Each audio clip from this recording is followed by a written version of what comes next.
be working directly with Sam to get Dean back in the season? Yes, we're teaming up for sure.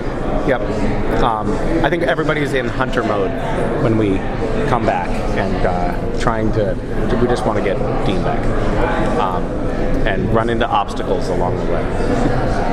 Jared keeps talking about Sam being in a leadership role. Is Cass?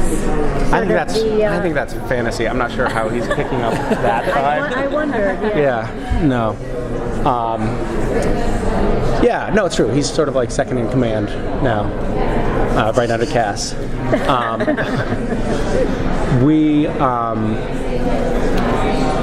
I mean, in a sense, now we have a much bigger cast of characters who are working on the team, right? Because we brought all these people back from alternate universe. So now it is a little bit more coordination and a little bit more logistics, and I think that there's definitely it definitely does feel like Sam is sort of grabbing the reins on that.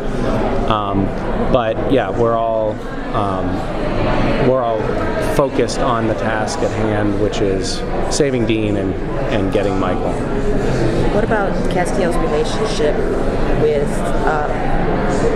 Jack? Say Alex. Yeah. Alex. It's like Alex. That little one. Have they met? Yeah.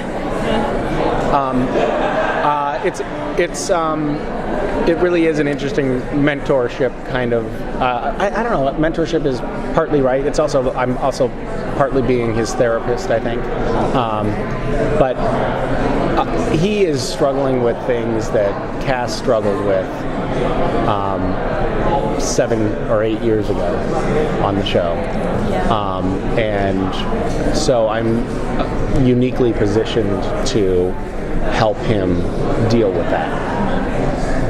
And what about Cass and Sam's relationship? Because obviously it's sort of like they both are so connected to Dean, and they're now together without him, and we haven't spent a ton of time with that before. So like, how is that with Jared? Jokes aside, like what is the relationship like at the moment? It's great. I mean, no, we're working as a team right now, and we're not at a point of any kind of conflict between the characters. Yeah. And we're both watching out for one another and checking in with one another, and it's one of like true partnership. Yeah. And all of those refugees are living, like, there's a large group of people in the bunker under you guys. Yeah, we're not really dealing with a lot of the bigger questions that brings up, like, does the bunker really have that many beds? Yeah. Or does this small town who's doing the shopping? Yeah.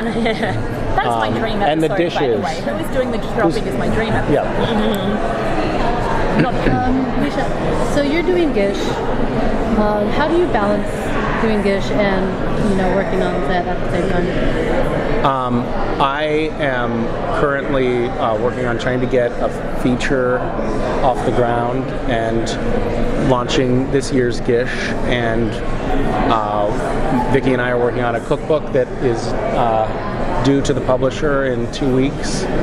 And we started this season of Supernatural, and we're doing conventions, and I have 2 small children, and I'm training for a marathon, so I feel like I have a lot of extra space and time. I'm picking up new hobbies right now. Okay. It's a question and a point of pain in my life and my family of just being a little bit too busy and trying to figure out what things can be taken off my plate. Oh yeah, Random Acts, I forgot about that. I'm trying to figure out how to dial it back, because it feels like too much a lot of the time. Can you talk about the feature that you're working on? Not quite yet, but soon. Yeah. Darius looks really freaking cool. Yeah. He's very exciting. Yeah. So we saw that Heaven's not exactly in the best spot at the end of the season. So how is that going to play into Cass's character? How is he going to approach that? Seeing the state it's in. When we start season 14, we are focused on Dean and Michael, But that issue of what's going on with heaven will become a bigger, more important storyline later in the season. There are only 6 to 10 angels left in the world right now, and when all those angels are out of heaven, then heaven itself will sort of deteriorate, and the ghosts that are in heaven will be able to descend to earth. So we have potentially a big problem on earth if all of the angels are gone. So it's an issue. It's a cause for concern, like our president. All right.